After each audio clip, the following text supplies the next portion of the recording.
रत्नत्र धर्म की पूजन होगी। तत्पश्चात मुनि श्री महासागर जी महाराज का प्रवचन 8:15 पर होगा और 8:45 पर पुनः बड़े महाराज जी का हम प्रवचन सुनेंगे। इस बात का ध्यान रखेंगे।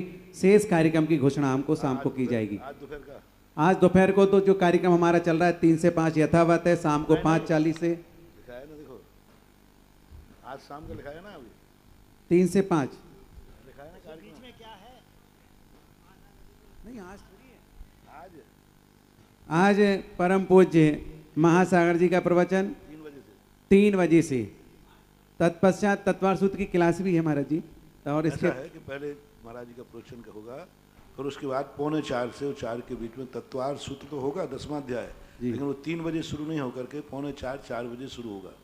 फिर आध घंटे का तत्वार सूत्र होगा। फिर सारे भारतवर्ष के लोग कलशाभिषेक जो दशलाक्षण का दोपहर में होता है, शिवरात्रि भी देख रहे थे, वार्षिक महोत्सव जो पूरे भारतवर्ष विजोलिया का नहीं, पूरे भारतवर्षीय वार्षिक महोत्सव कल आज दोपहर में शाम को ठीक 4:30 बजे से 5 बजे के बीच में यहाँ वार्षिक कलशाभिषेक होगा।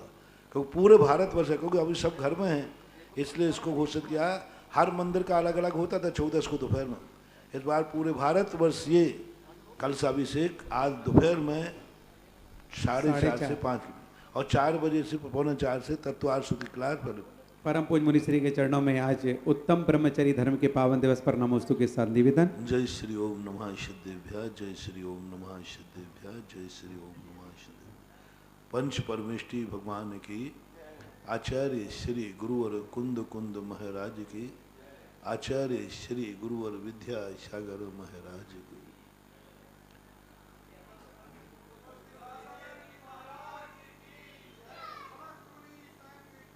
दशलाक्षण पर्व का मैं अंतिम दिन नहीं कहूँगा, सर्वोत्कृष्ट दिन कहूँगा।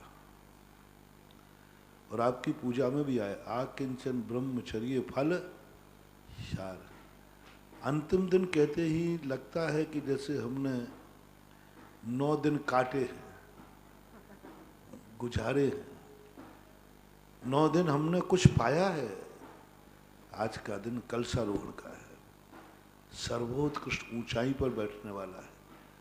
आज परमानंद का सुख है। आज कुछ करना नहीं है, आज भोगना है। आज बनाना नहीं है, आज खाना है। आज करना नहीं है, आज कृतकृत्य होना है। आज का दिन तो कृतकृत्य का है, एकदम कृत्य। कुछ करने को रहा ही नहीं, ऐसी अनुभूति होना चाहिए 9 दिन के अंदर। और आज 10वें दिन ऐसा होना चाहिए जैसे मेरा कुछ कृतकृत हो गया, सब कुछ कर लिया, सब कुछ धो लिए, जितने पाप थे सब धुल गए।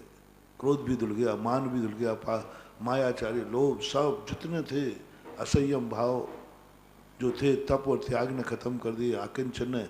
अब कुछ करना ही नहीं है।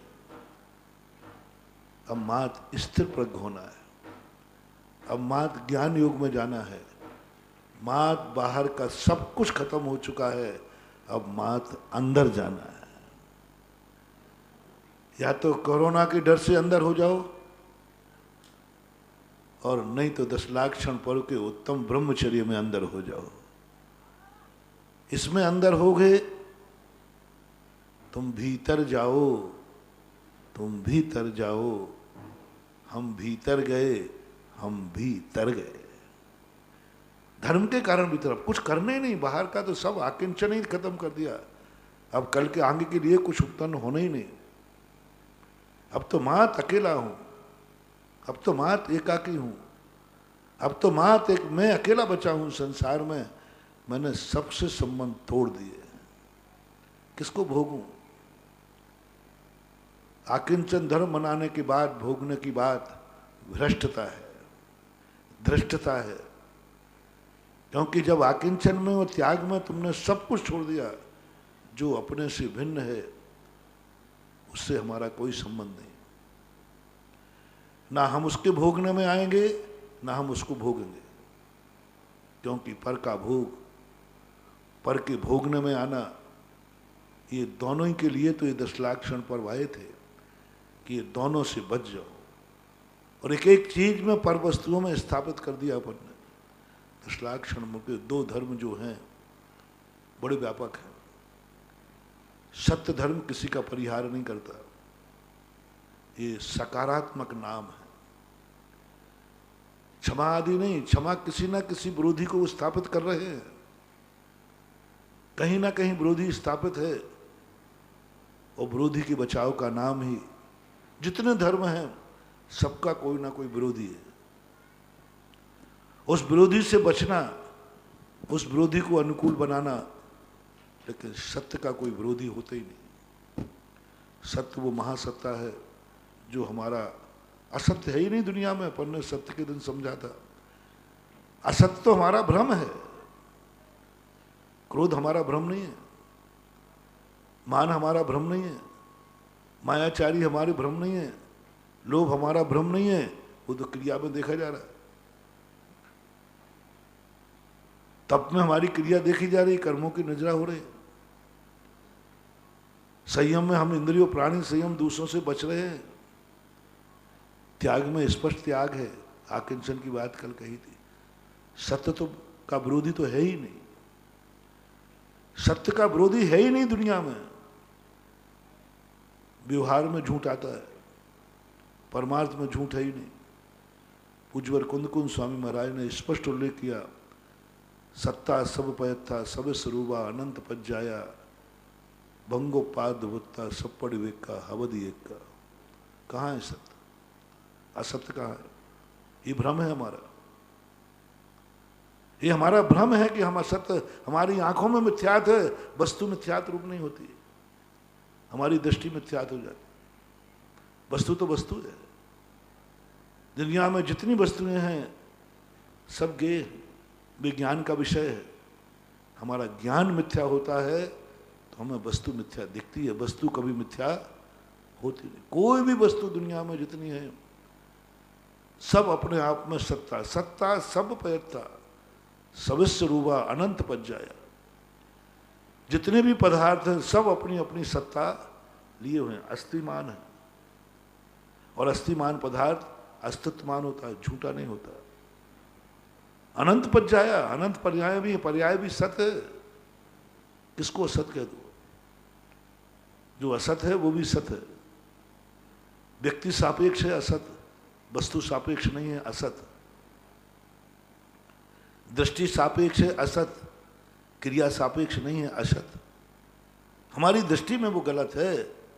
इसलिए जब पांचों इंद्रियों के विषयों की चर्चा चली कि पुद्गल के विषय कितने होते हैं, स्पर्श रस गंध और वर्ण, इनको ना पुण्य है ना पाप।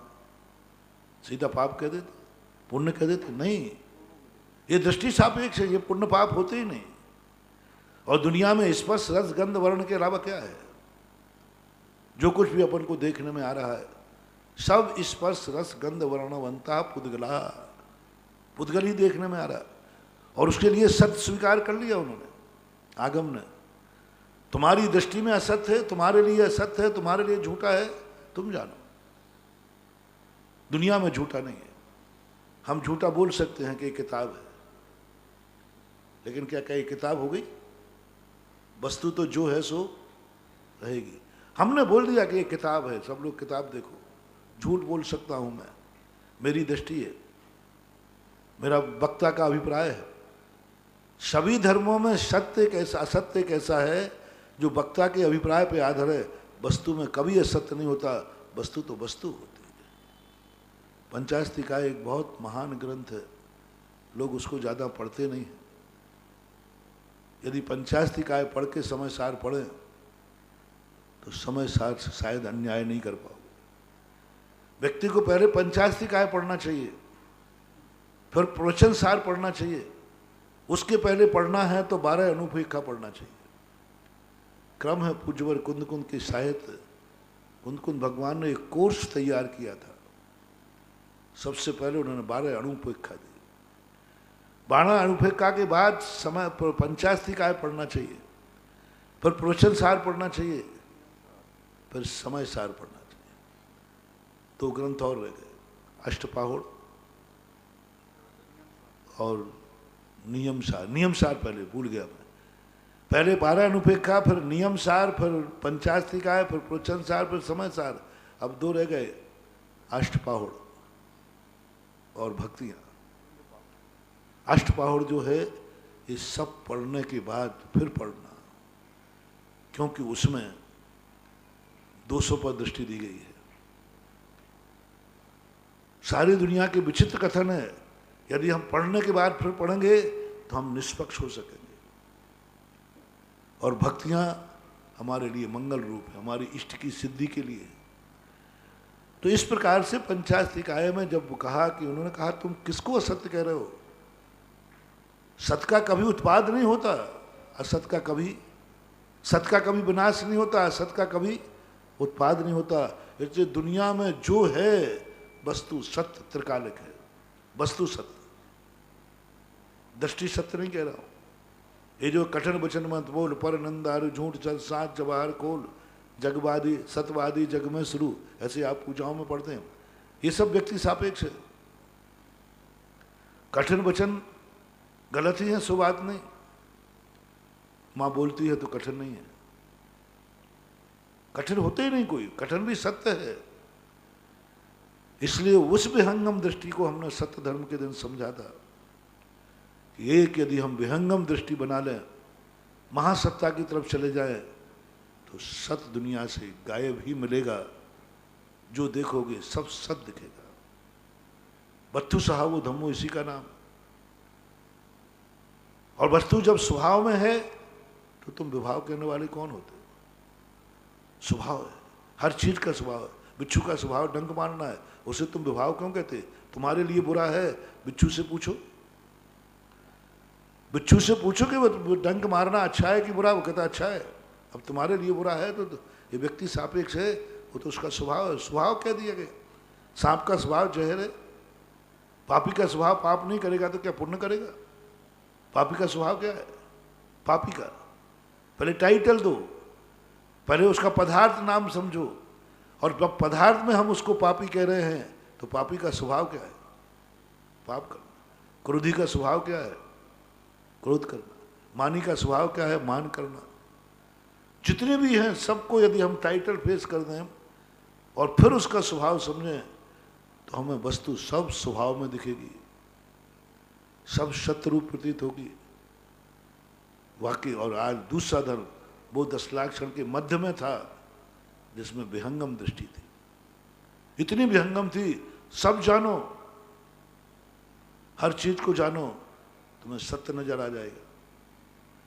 पर जैसी है वस्तु जानो, याथात प्रतिपत्ति इति सम्यक ज्ञानम, पूज्यवर पूज्यपाद स्वामी।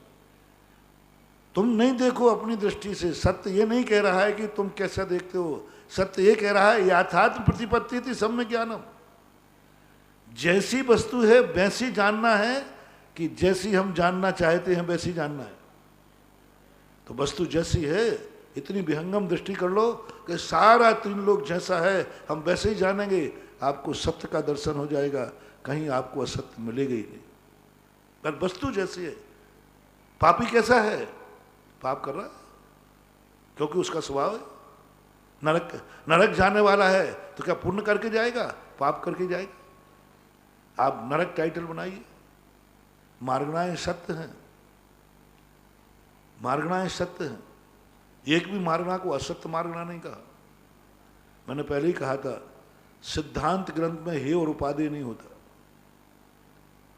सिद्धांत ग्रंथों में हे उपादेय नहीं, हे उपादेय होता है चरणानुग में। सिद्धांत ग्रंथ तो वो विहंगम सृष्टि है जिस पर यदि किसी की दृष्टि चली जाए तो हर वस्तु में स्वभाव की खोज कर लेगा। निगोद भी मार्गणा है, नरक भी मार्गणा है, वो भी खोजना है, वहां भी जीव मिलता है, ऐसी बात। तो सत्य के संबंध में मध्य में एक ऐसा धर्म रखा था जो एक हमें विहंगम दृष्टि दे रहा था। और आज सर्वोत्कृष्ट दिन है उत्तम ब्रह्मचर्य का, जो कह रहा है सत्य को तुमने पूरी दुनिया को जान लिए। सत्य क्या जाना तुमने? सारी दुनिया में तुम्हें छूट दी थी सब कुछ जानने की, सब कुछ देखने की, सब कुछ बोलने की, सब कुछ सुनने की, सब कुछ करने की। तुम इस सब जानने के बाद क्या आंसर आया? क्या आया? या तो सबको समेट लो, सब तुम ही हो, सब एक रूप हो। सब रूप तुम हो या कि तुम रूप सब है? ये जो कुछ तुमने देखा दुनिया में, ये सब तुम ही हो या तुम उस रूप हो? फैसला करो। उत्तम ब्रह्मचर्य व्रत ऐसे ही समझ में नहीं आएगा। पहले फैसला करो कि सारी दुनिया तुम्हारे रूप है या तुम दुनिया के रूप में हो। दोनों में से एक करो। अद्वैतवाद आएगा, अद्वैतवाद आ जाएगा तो भी ब्रह्मचर्य व्रत प्रकट हो जाएगा। तुम दुनिया के रूप हो या दुनिया तुम्हारे रूप है? यदि दुनिया तुम्हारे रूप है तो तुम दुनिया को नहीं भोग रहे हो, स्वयं को भोग रहे, क्योंकि दुनिया तुम ही तो हो, तुम ही तो दुनिया हो। तुमने अपने रूप कर लिया ना, अद्वैत कर लिया ना। पर का भोग कहाँ रहा? तुम ही हो, अपने आप को भोग। और यदि तुम दुनिया रूप हो तो भोग कौन है? तुम ही तो भोग हो, तुम ही तो भोग हो, क्योंकि दुनिया रूप तुम हो। दुनिया से तुम अलग नहीं हो, तुमने अपने आप को दुनिया में शामिल कर लिया। मैं ही दुनिया हूं, भोग तत्व तो गुण प्रकट हो जाएगा। और दुनिया ही मैं हूं, भोग गुण प्रकट हो जाएगा, तुम खुद भोग बन जाओगे। और ब्रह्मचर्य व्रत जो है, ब्रह्मचर्य का कोई निगेटिव नहीं होता, ये भ्रम है हमारा। जैसे असत्य दुनिया में नहीं है, ये भ्रम है, हमारी दृष्टि है। इसी प्रकार अब्रह्म कोई दुनिया में चीज नहीं है, हमारी दृष्टि है, हमारा सोच है, हमारे स्वान वृत्ति का परिणाम है। स्वान वृत्ति का परिणाम है कि मैं पर को भोग रहा हूं। यदि पर को भोगने की भोग होते तो आचार्य अब ब्रह्म को कुत्ते की हड्डी नहीं कहते। क्या है तुम? ब्रह्म को समझो, कुत्ते की हड्डी कहते। तू मूर्ख है जो कह रहा है कि मैं पर को भोग रहा हूं। मैं तुझे से पूछता हूं, इस दुनिया को देखने के बाद तू दुनिया रूप है या दुनिया तेरे रूप है? एक फैसला करना है। और एक फैसला रूप करोगे, आप अब्रह्म की तरफ नहीं जा पाओ। कुछ भी कर लो, आपकी मर्जी, अद्वैतवाद में चले जाओ, कोई बात नहीं। दुनिया को अपने में मिला लो या तुम दुनिया में मिल जाओ, अब्रह्म हो गई नहीं। क्योंकि फिर तुम कहोगे मैं अब भोग रहा हूं, तो पर पदार्थ है ही नहीं दुनिया में, दुनिया में पर है ही नहीं।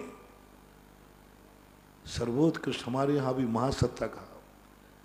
दुनिया के दर्शनकारों ने भी अद्वैत को स्वीकार किया, वे भी जाकर के अब ब्रह्म की तरफ गए, लेकिन वो भी ब्रह्म में आकर लीन हो गए। जैन दर्शन ने भी इस अद्वैत को दृष्टि में, ज्ञान में स्वीकार किया। महासत्ता, महासत्ता में तुम खुद शामिल हो जाओगे या तुम महासत्ता में शामिल हो जाओगे। अब किसको भोगोगे? दो वस्तुओं में भोग भोगता भाव नहीं, एक वस्तु में भोग भोगता भाव नहीं बनता।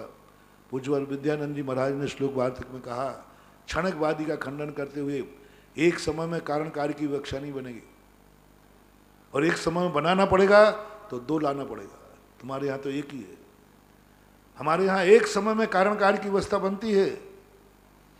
द्रव्य और पर्यायों में, गुण और पर्याय में दोनों भिन्न है। तुम्हारे यहाँ तो गुण भी वही है, द्रव्य भी वही है, पर्याय भी वही है, सब कुछ वही है। एक वस्तु में एक समय में कारण कार्य की व्याख्या नहीं बनेगी। इसी प्रकार जब हम महासत्ता को स्वीकार कर लेंगे, कौन किसको भोग रहा है? महासत्ता है, अद्वैत है, एक है, कौन किसको भोग रहा है? और यदि तुम्हारी बुद्धि जा रही है कि मैं भोग रहा हूं, तो पूज्य शिवकोटि महाराज ने वही कुत्ते की हड्डी का उदाहरण दिया। कुत्ता हड्डी को चबाता है, सोचता है इस हड्डी से रस आ रहा है, हड्डी से रस नहीं आ रहा है, उसके मसूड़े छिल जाने से जो खून आ रहा है, उस खून का स्वाद आ रहा है। अब देखना, वो अज्ञानी अपने खून का स्वाद नहीं जानता है और कहता है कि हड्डी से, क्योंकि वो जो छिलन हुई है वो हड्डी से हुई, तो ऐसा मानता है कि वो आ रहा है। सत्य नहीं है वो, सत्य तो अपन अपने को भोग रहे हैं। अपने अपने आप को हम ग्रहण कर रहे हैं। स्वयं का खून पी रहा है, स्वयं का ही ज्ञान कर रहा है। जब भी हम किसी को कुछ भी करते हैं तो अविभाज्य प्रतिशत किसके खर्च होते हैं? हमने इसको तोड़ दिया, हमने सोचा ये टूटा, नहीं, मुझे तोड़ने के लिए शक्ति गई, मैं खुद टूट गया। अनंत अविभाज्य प्रतिशत किए, जब इसके 2 टुकड़े किए, हमारे अनंत टुकड़े हुए तब इसके 2 टुकड़े हुए। किसी भी वस्तु के संबंध हम देखते हैं, ज्ञेय बनाते हैं, हमारी अनंत शक्ति खर्च होती है। और हमने कहते हैं हमने इतना सब कुछ देख लिया। किसको देख लिया? तुम्हारा खर्च तो देखो। एक राजा जब युद्ध जीत के आता है तो बड़ी खुशी होती है, उसको बड़ा आनंद आता है, बड़े आनंद में डूबता है, मैंने राज को जीत लिया। और जैसे ही ध्वजा फहराई जाती है विजय की, एक आनंद की लहर दौड़ती है, बहुत आनंद की लहर। और लौट के जैसे ही वो नगर की तरफ दौड़ता आता है तो विषाद ही विषाद, विषाद ही विषाद। उसने सोचा सारे नगर वाले मेरे स्वागत को खड़े होंगे, सम्मान के लिए खड़े होंगे। ये उसका भ्रम था, उसका सोच था, सोच था उसका। क्योंकि विजय कभी दुनिया में किसी की होती ही नहीं, हर व्यक्ति की हार ही होती है, विजय होती ही नहीं। और विजय उसी की होती है जो किसी को हराता नहीं है। सबसे बड़ा विजयशील कौन है? जो किसी को हराता नहीं, जो किसी को गिराता नहीं, किसी की उपेक्षा नहीं करता, वो जरूर विजयशील हो सकता है। लेकिन किसी को हराकर विजय प्राप्त करना ये भ्रम है, कल्पना है, ये मन की संतुष्टि है कि हमने दूसरे को बर्बाद कर दिया, हमने दूसरे को मिटा दिया, दूसरे को हमने लूट लिया। ये भ्रम है हमारा। जैसे ही नगर में प्रवेश किया, खुसता राजा, सारा नगर उत्सव मना रहा होगा, सारा नगर मेरी स्वागत के लिए खड़ा होगा, सारा नगर मुझे खोज रहा होगा और आरती उतार रहा होगा। जैसे प्रवेश करते पहला घर पड़ा, राजा ने, क्या बात है मंत्री जी, ये घर क्या मेरे राज्य में नहीं है? इस घर में से कोई आवाज नहीं आ रही, इस घर के सामने कोई चौक नहीं पड़ा, इस घर के सामने कोई आरती लेकर नहीं आया, इस घर के सामने कोई पुष्पमाला नहीं, क्या बात? देखो जाकर। अंदर देखता है,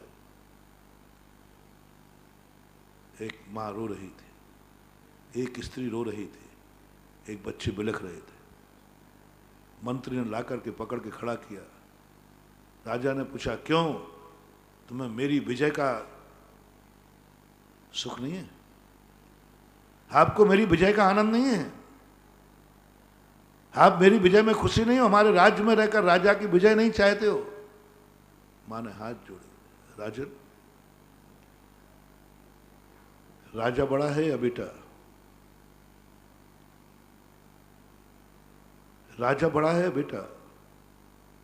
बोले, क्या बात है, मैं राजा की विजय की खुशी मनाऊं कि इस विजय में मेरा बेटा खो गया, इस विजय में मेरा बेटा शहीद हो गया, इस विजय में बेटा मारा गया, मैं निपुति हो गई। आपने विजय प्राप्त नहीं किया है, एक मां को निपुति किया है। आपने विजय प्राप्त नहीं की, एक मां को निपुति किया है। दूसरी महिला नारी कहती है, राजन, तुमने विजय प्राप्त नहीं की है, एक नारी को विधवा किया है, एक नारी को विधवा किया है। आपने, बच्चे बिलख के कह रहे, राजन आप कैसे सनाथ हैं, आप कैसे नाथ हैं, आपने कैसे विजय प्राप्त की है? आपने हम बच्चों को अनाथ किया है। एक के बाद एक घर, एक के बाद एक घर, एक के बाद एक घर, हर घर से कोई ना कोई मरा था। युद्ध भयानक था, महाभारत था, राम रावण युद्ध था, बड़े युद्ध थे, हर घर से कोई मरा था और हर घर की यही आवाज आई। राजा स्तब्ध रह गया। मैंने तो समझा था, मैंने तो विजय प्राप्त की है, सामने वाले को बर्बाद किया है, दुश्मन को, लेकिन दुश्मन बर्बाद हुआ कि नहीं पता नहीं, मेरी प्रजा बर्बाद हो गई, मेरा राज्य बर्बाद हो गया। स्तब्ध रह गया वो। मैं क्या समझ रहा था, मैं जीत गया, पर को मिटाने में मैं जीत गया, पर को भोगने में मैं सफल हो गया। नहीं, चारों तरफ विषाद ही विषाद, हर घर से चीख, हर घर से उदासीनता, हर घर से एक प्रकार की आवाज आ रही, राजा विजय को भोगे या आंसुओं को देखे। राजा विजय पताका को, विजय को भोगे, विजय है कहां जो भोगी जाए। हार सामने दिख रही है, विनाश सामने दिख रहा है, विजय कहां दिख रही है। विजय किसका नाम है? विजय भोगने जैसी चीज नहीं, विजय एक मन का भ्रम है, विजय एक मन की संतुष्टि है, विजय एक हमारे मन की हवस है। विजय कभी होती ही नहीं, कल्पना है विजय मात्र, लेकिन विनाश कल्पना नहीं है। उसका भी विनाश, तुम्हारा भी विनाश। उसका भी विनाश किया है तुमने और तुम्हारा भी विनाश हुआ है। बस इसी का नाम अब्रम है, इसी का नाम अब्रम है। और इससे विपरीत ना हम सामने वाले का विनाश करेंगे तो मेरा भी विनाश नहीं होगा, क्योंकि मैंने महासत्ता में अद्वैत स्वीकार कर लिया है। 18,000 शील के दोष है, 18,000 गुण हैं, एक नहीं है। पूज्यवर नेमिचंद महाराज ने जीव कांड के अंदर, और भी अन्नाचार्यों ने भी लिए, 18,000। 18,000 का अर्थ क्या? सामने वाले को भोगने का अर्थ तो कुछ नहीं बंधु, उसको मिटाना है बस। भोग का अर्थ होता है मिटाना। भोग में सामने वाला किसी को बनाता नहीं है, कभी नहीं बनाएगा, मिटाई गई। अपन ने रोटी भोगी, रोटी को मिटाया है कि बनाया है? बोलो। रोटी को हमने भोग लिया, खा लिया, भोग नहीं खाना तो है, हमने रोटी मिटा दी। कोई भी वस्तु को जब भोगता है वह मिटती है। देह परस्ते होए अपावन, निस्दिन भंजारी। जो पवित्रता थी, शुद्ध थी, मिटा दी। पूज्यवर रविशरण महाराज ने श्री पद्म पुराण में एक बहुत अच्छा उदाहरण दिया। जब भी तुम भोगोगे तुम किसी को मिटाओगे, और जो दूसरे को मिटाएगा उसे भी मिटना ही पड़ेगा। भोग बिना बनाए हो नहीं सकता। पर का भोग कहने में आ रहा है, उसका दूसरा नाम रखते हैं हम आज, पर का विनाश। परस्पर में एक दूसरे को भोग रहे हो तो एक दूसरे का विनाश कर रहे हो। कहते हो हम भोग रहे हैं एक दूसरे को, लेकिन ये तुम्हारा मात्र एक टाइटल है, सत्य नहीं है। सत्य ये है कि दोनों एक दूसरे को मिटा रहे हो। बहुत सुंदर घटना पूज्यवर ने की। एक हमारे यहाँ एक अनंगसरा नाम की कन्या हुई, जो बहुत तपस्विनी थी। इतनी तपस्विनी थी, 3,000 वर्ष तक जंगलों में रह करके, अंत में जाकर के, मूल भाव को ला रहा हूँ, अंत में जाकर के जब उसको एक अजगर निगल जाता है, उसके पिताजी वहाँ पहुँच जाते हैं, चक्रवर्ती थे। जब उसको मारने दौड़े सर्प के लिए, कन्या देखो क्या गजब, मैं तो नहीं समझता हूँ ये समता हम मुनिराजों में भी आ पाएगी कि नहीं। शायद मेरा विनाश करने वाला, शायद मुझे गाली देने वाला, मेरी जिंदगी को बर्बाद करने वाला को यदि कोई पीटेगा तो शायद मैं भी चुप हो जाऊंगा, ठीक पिट रहा है, मुझे गाली दी थी, मेरा विनाश किया था, मेरा बुरा विचार किया, मुझे बर्बाद करने का प्रयास किया था, ठीक है पिटने दो इसको, मारो इसको। ये और कह देंगे, मुंह से नहीं बोलेंगे लोक लाज के कारण, मन में खुशी मनाएंगे, मन में अच्छा करेंगे, हम उसको बचाने नहीं जाएंगे। बहुत कठिन है ये शब्द। अपने दुश्मन का, अपने की बात नहीं कह रहा, अपना व्यक्ति को यदि कुछ हो जाता है हम तिलमिला जाते हैं, और अपने दुश्मन को हो जाए तो हम खुशी मना लेते हैं। अपना व्यक्ति जब मरता है हम 1 मिनट हिल जाते हैं, और यही चीज हमारा दुश्मन मर जाए, यदि कोई अपना कट्टर दुश्मन है, वो कोरोना की चपेट में आ गया और चला गया, अंदर लड्डू फूट रहे हैं, हाँ हाँ नहीं करो। और अपना कोई जिससे अपना लगाव हो, ममत्व हो, उसको हो जाए तो आंख में आंसू आ जाता है।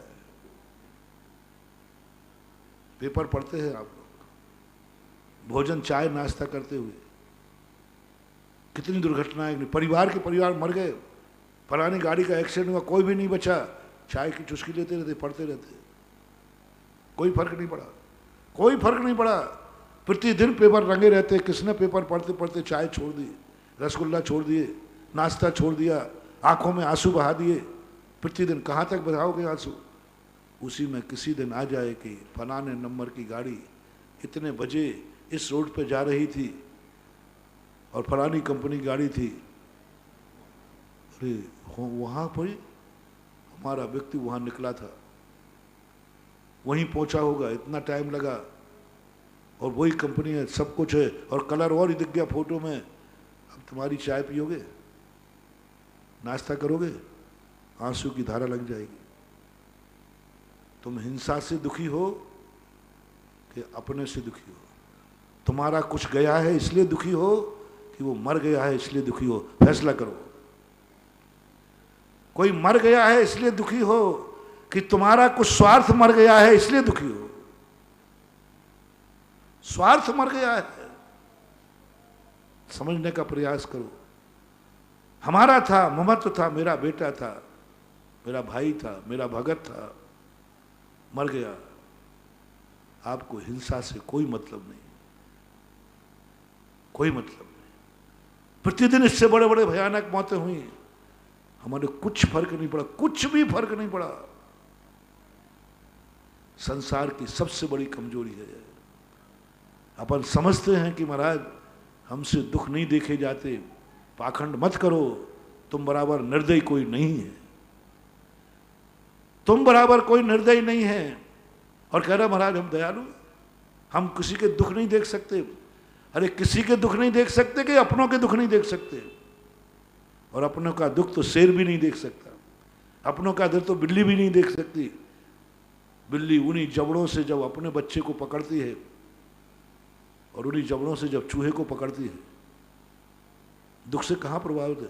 थोड़ा सा यदि अपनी जिंदगी की नीयत पर, अपनी जिंदगी की सोच पर, अपनी जिंदगी मानसिकता पर विचार करें तो सब कुछ पाखंड नजर आता है। ये दया, ये अहिंसा, ये करुणा, ये सब द्रवीभूत होना, सब पाखंड नजर आता है। आप देख लेना, थोड़ा सा पाखंड नजर आता है।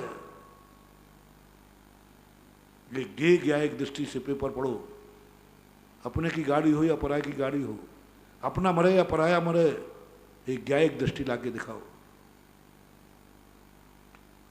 कोई बात नहीं, प्रवृत्ति से गई, अपना भी मर गया तो वही चाय की चुस्की। जैसे तुम वर्षों से, महीनों से पेपर पढ़ते आए और चाय पीते, 90% लोग पेपर पढ़ते समय चाय पीते, कोई फर्क। और खतरनाक, पहला पेज तो खतरों से भरा ही रहता है, खतरों से भरा रहता है, लेकिन कोई फर्क नहीं पड़ा, रंच मात्र भी फर्क नहीं। इतना सा तो पड़े, थोड़ा 1 सेकंड को तो पड़े, कुछ नहीं पड़ा। और सालों वर्षों के बाद जिंदगी में पहली बार तुम्हारी गाड़ी की घटना घटी है। स्वाद बिगड़ गया चाय का, मन का स्वाद, वचन का स्वाद, काय का, सब कुछ बिगड़ गया। बोलो, तुम्हारा जो रोना आया, इसको दया के आंसू कहूं या स्वार्थ के आंसू कहूं? मोह के आंसू, दया के आंसू नहीं है, वो आंसू नहीं है। पर की पीर पर यदि नीर बह जाए नयनों से, तो वो नीर नहीं मोती हैं, क्योंकि नीर ही तो मोती बनता है सीप के मुख में। अगर स्वयं की पीर पर नीर बह जाए नयनों से, तो वो नीर नहीं जहर है, क्योंकि नीर ही तो जहर बनता है सर्प के मुख में। और जितना अपने आंसू आ रहे हैं, सब अपनों पे आ रहे हैं, सब अपनों पे आ रहे हैं, अपना स्वार्थ मर रहा है। चलो यहां तक हद होती है, चलो आ गया, तुम संसारी हो, गाड़ी उठा के गए, चाय नाश्ता सब पड़ा है। वहां जाके देखा गाड़ी तो वही थी, कलर था, सब कुछ था, चिल्ला रहे थे लोग, बचाओ बचाओ। तुम नीचे उतरे, उतरते उतरते बीच में, क्योंकि गाड़ी 200 फुट नीचे थी, 100 फुट पर पहुंचे हो, 100 क्या 190 फुट पर उतर गया और वहां पर उस पर प्लेट नंबर मिल गया। तुम्हारी गाड़ी का नंबर क्या करूं, 0420 तुम्हारी गाड़ी का नंबर था और वो प्लेट थी 0421। वो देखते आंसू खत्म, चेहरे पर तेज मुस्कान, जो तो रुको रुको रुको और ऊपर चढ़ना। बोले क्यों, ये तो कोई दूसरे की गाड़ी है, अपनी नारी की तो 420 थी। अभी भी चीख रहे हैं, अभी भी लोग दबे पड़े हैं, अभी भी तुम्हारा लौटो। किसी ने कहा अरे भाई अरे क्या दंड फंद में पड़ना, अभी उल्टे फंसेंगे क्या फायदा है, अभी अदालत जाना पड़ेगा, कोतवाली जाना पड़ेगा, अस्पताल जाना पड़ेगा, वो नाश्ता घर में ठंडा हो रहा है सारा। एक नाश्ते को ठंडा ना हो जाए इसलिए तुम 190 फीट उतर चुके थे। शायद कोई बच सकता था, कोई चीख रहा था, वो किसी माँ का बेटा था, वो किसी पत्नी का पति था, वो किसी बेटों का बाप था, कुछ ना कुछ तो था ही। वो शायद उठा देते, लौट के वापस आ गए। ऐसी परिणति को कितने % लोगों का मानो। पहली बात तो 100% में आ गए थे कि इतने नेक केस पढ़ने के बाद हमारी चाय की चुस्की कम नहीं हुई, अपना आया तो हो गया इतना। ये तो 100% होगा, होता है, तुमसे ही नहीं, हम मुनिराजों की बात कहता हूं, तुम्हारे पे मैं क्या दोष दूं। इतनी मौतें सुनता हूं, इतनी मौतें सुनता हूं, लेकिन किसी भगत की मौत, कि अपने की मौत जिससे हमारा कोई संबंध है, राग है, उसकी मौत हमारी आंखें, अच्छा वो मर गया, अरे भाई कल तो 5 मरे थे तो अच्छा नहीं कहा, आज कैसे आंखें चढ़ रही है। और जब वहां जाकर के 190 फुट नीचे से वापस लौटे, कितने % लोग होंगे। बाजू में गाड़ी का एक्सीडेंट पड़ा है, तुम्हारी गाड़ी जा रही है, तुम बारात में जा रहे हो और रो रहे हैं, तुम गाड़ी रोक करके उठा के अस्पताल ले जाओ तो शायद बच जाएगा। तुम्हें और कहीं नहीं जाना, बारात में जाना है या पिकनिक में जाना है, और गाड़ी पड़ी है, तुम उठा के सकते हो, बच सकता है। तुम गाड़ी धीमी करोगे तो तुरंत मन में आएगा अरे कहाँ चक्कर पड़ मरे। तुम जैसे तैसे रुकने का तो पीछे से तुम्हारी महिला कहेगी अरे कहाँ तुम चक्कर पड़े, चलो अपन बारात में जाना है। परिवार के लोग नहीं रोकने देंगे, कहाँ चक्कर में पड़ते, अभी अस्पताल जाना पड़ेगा, ये गंदे कपड़े, इतने बढ़िया कपड़े पहन के आए, सब खून में लत हो जाएंगे। ओह क्या है रे संसार का नियति, क्या है संसार का भोग। कपड़े गंदे हो जाएंगे, बारात के लिए पहन के आए हैं, और लेट हो जाएंगे बारात में, उनकी जिंदगी बच रही है, मात लौट करके अस्पताल ले जाना पड़ेगा, और वो चीख रहा है, बच सकता है, अभी संभावना है, लेकिन तुम्हारी बारात छूटेगी, तुम्हारे कपड़े गंदे होंगे, हो सकता है समय भी बर्बाद हो। ये सोचकर लोग आगे गाड़ी बढ़ा देंगे। कितने %, कितने % बढ़ा देंगे, 90% मान लो आप।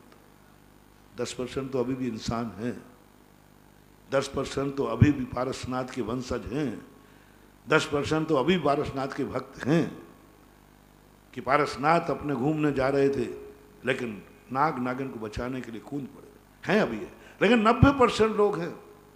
उस राजा के मन में विकल्प आ गया, मैंने क्या किया, मैं तो विजय को भोग रहा था, ये विजय नहीं, ये तो पराजय हुई। हमारा प्रजा, हर प्रजा के घर में आंसू है, हर प्रजा के घर का दीपक बुझ गया है, हर नारी का सुहाग लुट गया है, हर बच्चे अनाथ हो गए हैं, घबरा गया। जैसे राजमहल में पहुंचा, उधर कोषाध्यक्ष ने कहा साहब खजाना खाली,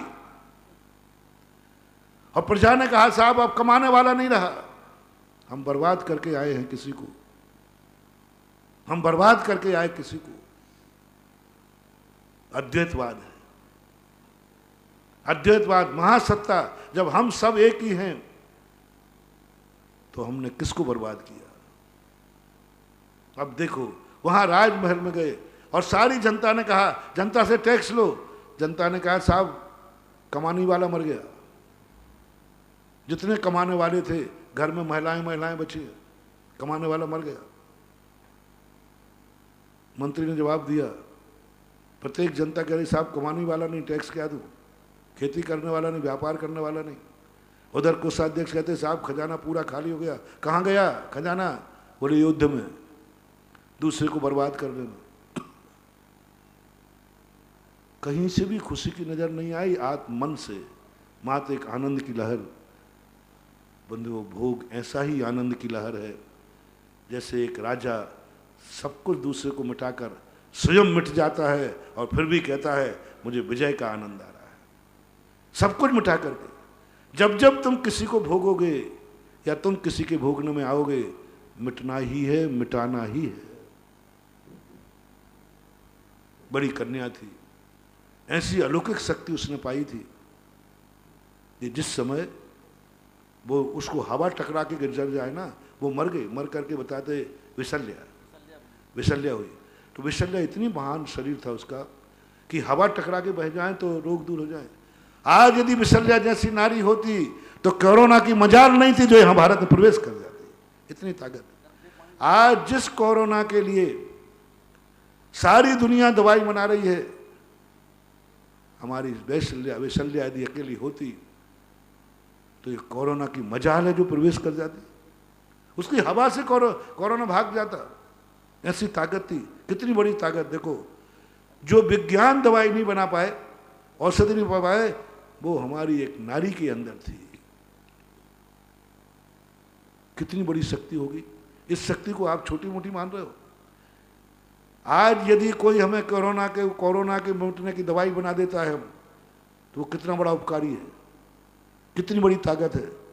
जिस व्यक्ति के शरीर की हवा छू जाए और सारी बीमारी दूर हो जाए, ऐसी कितनी बड़ी शक्ति है जिसके स्नान का जल जहर को उतार दे। जैन दर्शन के अनुसार जब लक्ष्मण को शक्ति लगी, उस समय विशल्या जब आती है, आते ही पास आती वो शक्ति कभी अमोघ शक्ति थी।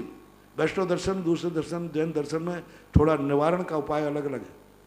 जैन दर्शन मात्र वहां आती जैसे जैसे कदम बढ़ाती गई, जो शक्ति किसी से निकलने वाली नहीं थी, प्राण लेके निकलती, मात्र एक विशल्या का चमत्कार था कि शक्ति भाग गई।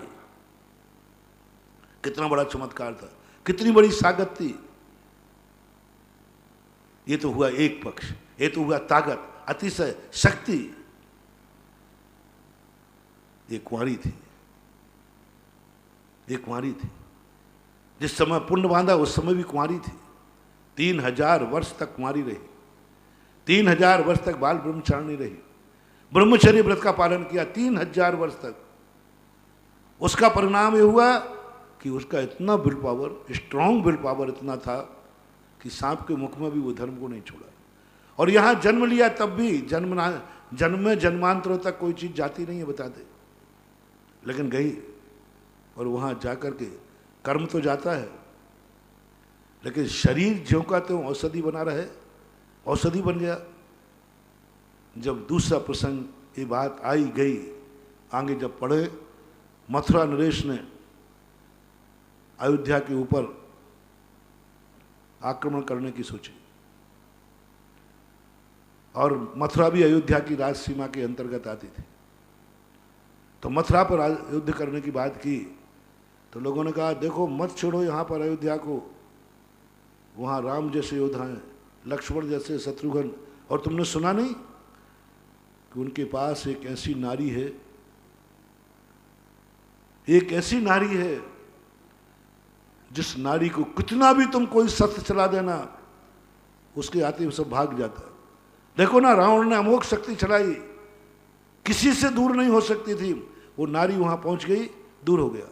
ऐसी वहां लक्ष्मण की पत्नी है विशल्या, तुम जितने भी शस्त्र चलाओगे वो नारी सारी सेना को स्वस्थ कर देगी। तुम किसी के ऊपर ब्रह्म शस्त्र भी छोड़ दोगे वो स्वस्थ कर देगी। गजब का जवाब दिया मथुरा नरेश पर आक्रमण करने वाला। बोले छोड़ो, वो ताकत अब नहीं रही उस नारी में। क्यों? क्यों? वो जब तक कुमारी थी तब तक ताकत थी, विवाह होने के बाद वो शक्ति खत्म हो गई। ये प्रसंग पढ़ करके एकदम ऐसा लगा, स्पष्ट लिखा उन्होंने, अब वो शक्ति नहीं रही उसमें, वो अतिशय नहीं रहा, वो चमत्कार चला गया। अरे भाई कौन सा पाप कर लिया, कौन से किसी की हत्या कर डाली? मात अब्रह्म, मात अब्रह्म को स्वीकार किया, ब्रह्मचर्य की उपेक्षा करी, विवाह किया। विवाह कोई अनैतिक नहीं है,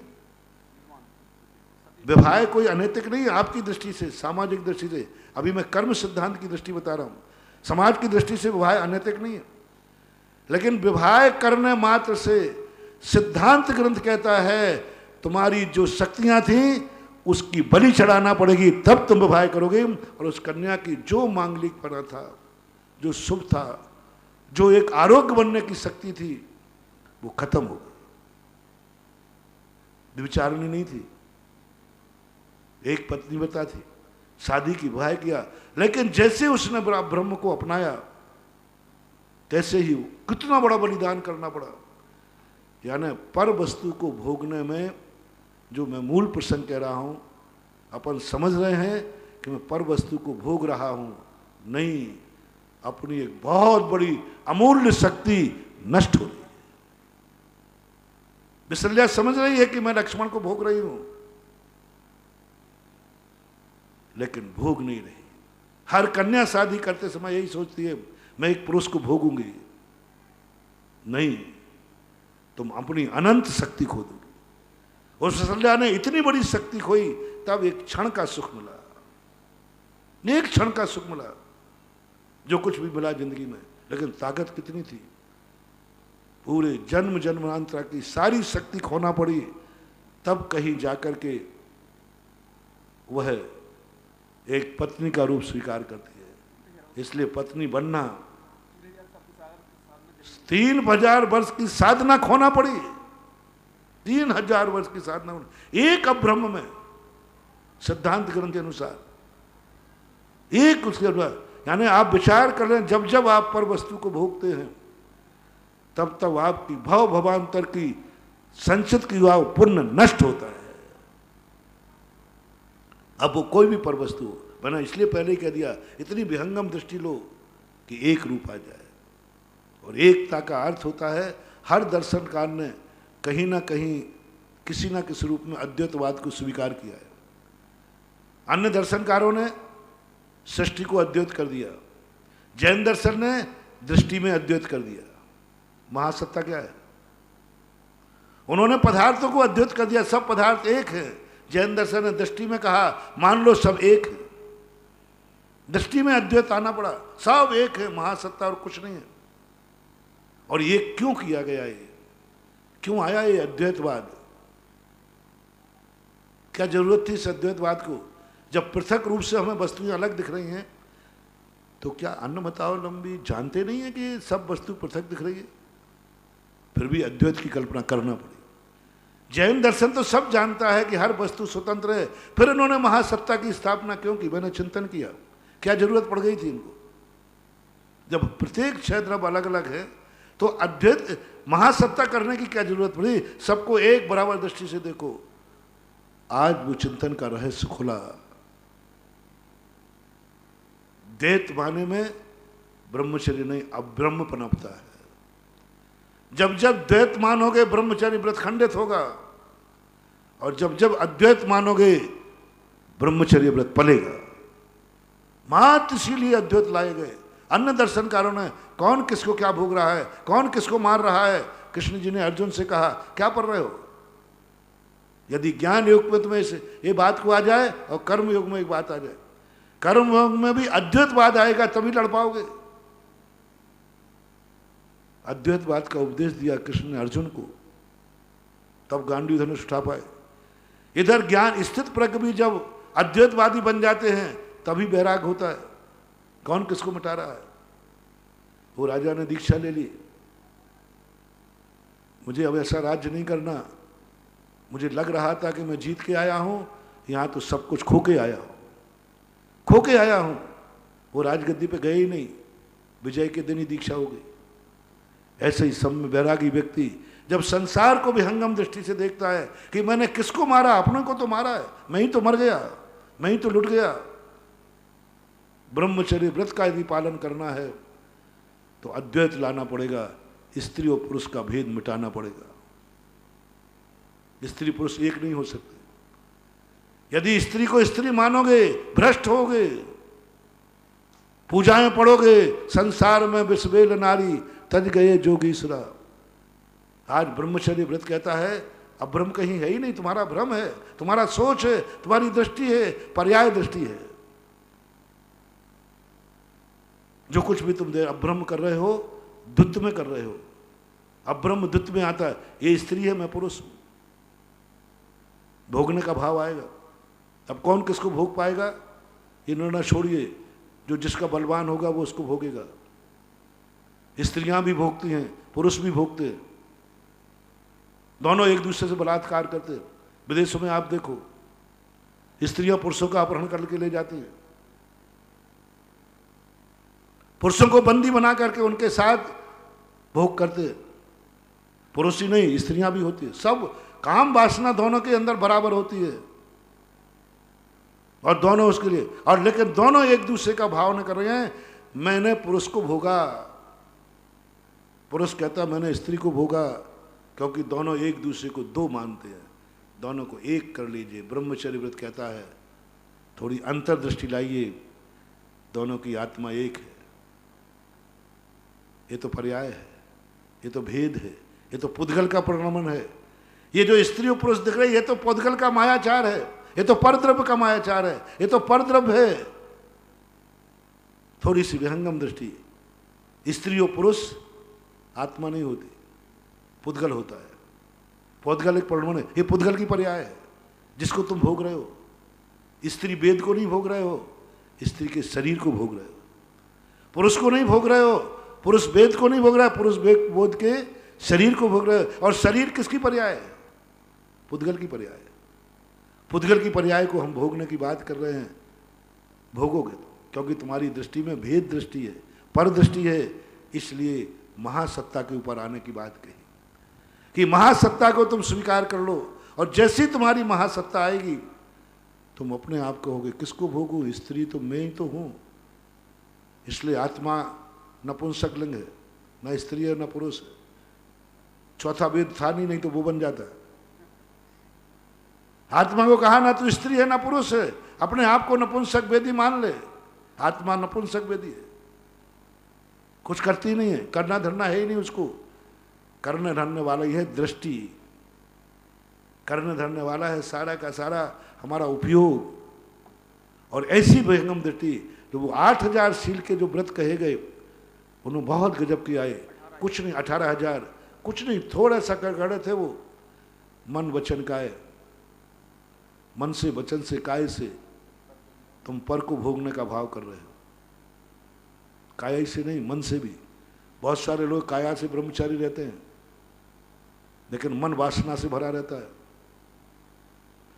कई लोग मन से पवित्र होते हैं, वचनों में गालियां भरी रहती हैं। हमने ऐसे पवित्र आत्माओं को देखा जो कभी दूसरी दृष्टि को, स्त्री को बुरी दृष्टि से नहीं देखते, कभी नहीं देखते। सुधार संतोष वृत्ति हैं, लेकिन वचन से बड़े भोगी हैं, वचन से बड़े भोगी हैं। अपनी पत्नी को मां की गाली देते हैं, यानी वचन से अपनी साधु को भोगते हैं। कितने लोग हैं जो पत्नी को मां की गाली देते हैं। और पत्नी की मां कौन है? तेरी सासू, सेकंड मां, मदर इन लॉ। यानी तूने कानून की मां के साथ विचार किया वचन से। मन की पवित्र आत्माओं कह रहा हूं, जिनका मन कभी विकारी नहीं है, कोई बुरे भाव नहीं आते उनके मन में, लेकिन वचन में गाली देने की आदत है। अपनी बिटिया बेटे को कहेंगे, बहन की गाली दे देंगे। पुत्री को भोगने का पाप वचन से, वचन से। देखो, अपनी पुत्री को गाली, बेटे को गाली दे रहा है बहन की। अब बेटे की बहन कौन कराए? तेरी बेटी कहलानी। तूने वचन से बेटी के साथ विचार किया, लिखा मिलेगा डायरी में वहां। तूने अपनी पुत्री के साथ विचार किया था। बोले साहब मैंने तो नहीं किया। बोले बोलो गाली दी थी कि नहीं बेटे को? बहन की दी थी साहब। तो बेटे की बहन कौन हुई? वचन से अब्रह्म करते हैं कई लोग। शील व्रतों में वचन को भी लिया उन्होंने, काया को ही नहीं लिया अकेला। मन की बात और काया की बात समझ में आती थी कि मन से भी विचार हो सकता है, क्योंकि मन से विचार करने में भी आनंद आता है। मन से विचार करने में आनंद आता है, मानसिक संतुष्टि मिलती है। शरीर का तो आप लोग जानते हैं, लेकिन वचन से क्या संतुष्टि मिलती है? वचन कौन सी तृप्ति का कारण है? लेकिन वहां कहा वचन भी सील को नसाने वाला है। उन्होंने तीनों को लिया, मन से भी विचार, वचन से विचार, काया से विचार।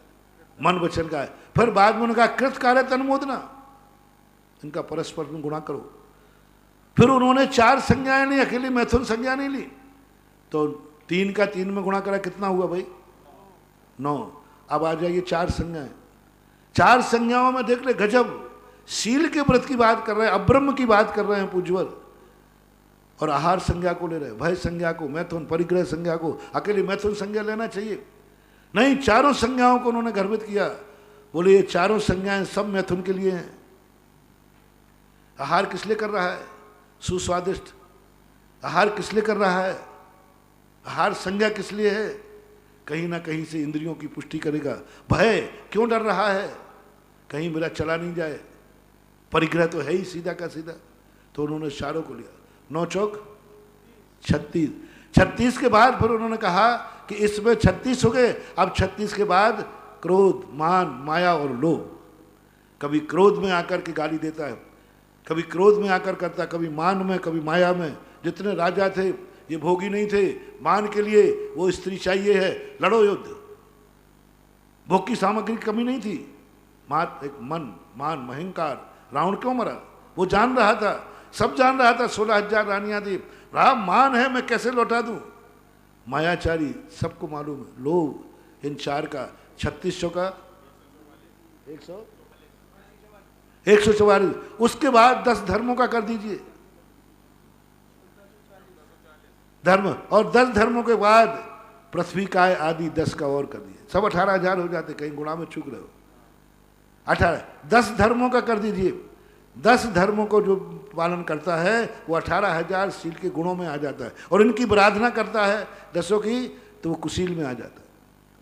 यानी ये 10 धर्मों का नहीं पालन करना भी कुशील है, और पालन करना सुशील है। फिर उन्होंने किए 10 भेदों का और गुणा किया। पृथ्वी का है, जल का है, अग्नि का है, वायु का है और वनस्पति का है। और 1 इंद्री, 2 इंद्री, 3 इंद्री, 4 इंद्री और 5 इंद्री करके इन 10 का गुणा करके 18,000 बनाए। दूसरे तरीके से भी 18,000 बनाए अन्नाचार्यों ने, अन्न में भी बनाए। सचित स्त्री, असित स्त्री आदि करके इन्होंने भेद बनाए। लेकिन ये भेद जो सरल थे, जो मैंने बता दिए। अब इसी में सोचो कि अब ब्रह्म कुशील कहाँ हो गया और सुशील कहाँ? 18,000 शील के व्रत हैं और इससे बिल्टे 18,000 कुशील है। क्यों कहा? क्योंकि इसमें भी हम सारी की सारी बातों के लिए पर की तरफ जाते हैं। इसलिए अद्वैत आज नकारात्मक कोई चीज नहीं, असत्य दुनिया में कोई चीज नहीं, दृष्टि असत्य है। अब्रह्म नाम की कोई चीज नहीं। अब्रह्म का दूसरा नाम है मनोज। काम को मनसिज कहते हैं, मनसिज मन का नाम है। मनोज नाम है काम के विकारों में, नाम माला में, सभी कोशों में मन का मनोज है, जो मन से उत्पन्न होता है। काय की भूख नहीं है, मन की भूख है। शरीर की भूख नहीं है। शरीर की जो भूख होती है, यदि नहीं दोगे तो मर जाएंगे, जिंदगी खत्म हो जाएगी। और लोग कहते हैं कि महाराज अन्न की भूख भी भूख है, ये भूख भी। दोनों भूखों में अंतर है। एक भूख से प्राण घात है और एक भूख से प्राण घात नहीं है, बल्कि प्राण बचते हैं। ब्रह्मचर्य व्रत में अहिंसा होती है, क्योंकि ब्रह्मचर्य व्रत में हिंसा होती है। वो हिंसा नहीं जो योनि के प्रति कहते हैं कि इतने करोड़ जीव बनते हैं, वो तो आज तक कोई सिद्ध नहीं कर पाया। लोग कहते हैं महाराज ये तो आप लोगों के डराने की बात है, हमने वो प्रसंग ही छोड़ दिया। मैंने कही दूसरी हिंसा होती है, दूसरी हिंसा होती है। देख लेना, जब व्यक्ति भोजन करता है, भोजन करना अहिंसक है, क्योंकि स्वयं प्राण बचते हैं, स्वयं प्राण बचते, प्राणों की उदीरना रुकती है भोजन करते समय, पानी पीते समय। ये भूख, और काम की भूख में प्राण बचते नहीं है, प्राण जाते हैं। भोग को अपघात का कारण कहा। भोग में आयु कर्म की उदीरना होती है। ये हिंसा तो मानना पड़ेगा, ये तो विज्ञान भी मानता है। भोग में आयु कर्म की उदीरना होती है और स्वयं में अपने आप में व्यक्ति स्वयं का घात करता है, स्वयं का घात करता, पर का घात करता। तो इस प्रकार की हिंसा है, तो ये मनोज कहा जाता। मन की भूख है, शरीर की भूख नहीं है। काम भोजन शरीर की भूख है, उसमें बहुत बड़ा है। भोजन नहीं करोगे तो इतना पाप लगेगा, इतना पाप लगेगा कि तुम्हारा रत्नत्रय भी नाश हो जाएगा। हाँ, पूज्यवर अमृतचंद सूर्य महाराज ने कहा, तू अति कर का शासन करेगा तो तू रत्नत्रय का घातक है। अकेला 10 प्राणों का ही घात नहीं किया, तूने मुनिव्रत का घात किया। मुनिव्रत का घात ही नहीं किया, तूने रत्नत्रय का घात किया। और रत्नत्रय की हत्या करने वाला, और रत्नत्रय की हत्या नहीं की, तूने मोक्ष की हत्या की, शुद्ध उपयोग की हत्या की, जितने धर्म हैं सब धर्मात्माओं की हत्या की। तू मर गया, तूने अभिषेक करना बंद हो जाएगा, पूजा करना बंद हो जाएगा, सब तुम्हारा हो जाएगा। ये सबके हत्यारे तुम हो जो भोजन नहीं करता है। शक्ति से ज्यादा कह रहा हूं, नहीं तो उपवास तोड़ दो आज। हाँ, तुम लोग, लेकिन फिर भी तुम्हारे लिए भोजन कोई पाप की कोटि में नहीं रखा। भोजन की कोई निंदा नहीं होती। भोजन तुम सबके सामने करते हो, खुला करते हो सबके सामने, क्योंकि भोजन कर रहा है, कोई पाप नहीं कर रहा है। वो भी तो भूख को मिटाने का कारण है। वो भी क्षुधा भी रोग है, काम भी रोग है। लेकिन क्षुधा रोग की दवाई छुप के नहीं खाई जाती। क्षुधा रोग की दवाई पाप नहीं है, दुनिया में कहीं पाप नहीं लिखा। क्षुधा रोग को शास्त्रों में उपकारी कहा। जो क्षुधा रोग को आहार लेता है या देता है, वो साक्षात रत्नत्रय का पालन करता है। बहुत बड़ी महिमा की आने। लेकिन वो भी रोग की दवाई है। क्षुधा रोग, तृषा रोग और एक काम रोग। काम रोग की दवाई छुपके खाई जाती है क्योंकि वो पाप है। काम रोग अनैतिक है। काम रोग कई रूप में आया है, वो छुपके खाता है, छुपके करता है, क्योंकि पाप है। क्योंकि पाप क्यों है? क्योंकि वो मन की बीमारी है और कुछ नहीं बंधु। जो जो शरीर के लिए दवाई जरूरी है वे सब पाप नहीं है। और जो मन की भूख है, मन की हवस है, उनको पाप की कोटि में डाल दिया। बोले काम बेकार पाप है, क्योंकि ये मन की भूख है, शरीर की नहीं। आज तक जितने बाल ब्रह्मचारी हुए वे जिंदा हैं कि जिंद हैं? मर गए कि जिंदा हैं? जिन्होंने जीवन में रोटी नहीं खाई वे जरूर मर गए, लेकिन जिन्होंने जिंदगी में काम नहीं भोगा वे जिंदा हैं कि जिंद हैं? हम लोग सब जिंद बैठे हैं कि जिंदा बैठे हैं? आचार्य श्री का संग जिंदा है कि जिंद है? जिंदा है। कौन मर रहा है? क्योंकि मन की हवस है, मन की बीमारी। और जो जो मन की भूख होती है वह कल्पना है, भ्रम है, मृगजाल है, धोखा है। और ये वही धोखा है, जैसे मैंने सत्य के संबंध में कहा, है ही नहीं। अब्रह्म नाम की कोई दुनिया में चीज है ही नहीं। एक मन की उपज है अब्रह्म, एक मन की हवस है अब्रह्म, वस्तु नहीं है। अब्रह्म नाम की वस्तु नहीं है। दूसरी वस्तु को भोगना ये मन का काम है। ये शरीर की भूख नहीं है, ये मजबूरी नहीं है, ये तुम्हारी आदत है। जैसे शराबी की आदत शराब है, स्मैक की आदत स्मैक है, गुटखे वाले की आदत गुटखे है। ये आदत है, ये आवश्यकता नहीं है। ये आदत है, आवश्यकता नहीं है। और जो जो आदत बन जाए और आवश्यकता ना हो वही भ्रम है, वही भ्रम जाल है। तो इसलिए समय आपका हो गया है। आज इतने कहें कि अब्रह्म नाम की और सत्य को, इन दोनों की तुलना की ये दुनिया में नहीं। पॉजिटिव है, ये सत्य रूप हैं, अस्थि रूप हैं, इनका कोई विरोधी नहीं है। विरोधी है तो कल्पना मात्र है। और ब्रह्म जो रूप है अपने आप में स्थिर हो जाना, ये कल्पना मात्र नहीं है, ये सत्य रूप है, वस्तु सत्य भी है, सब तरफ से है। महावीर भगवान की जावाणी के ज्ञान ते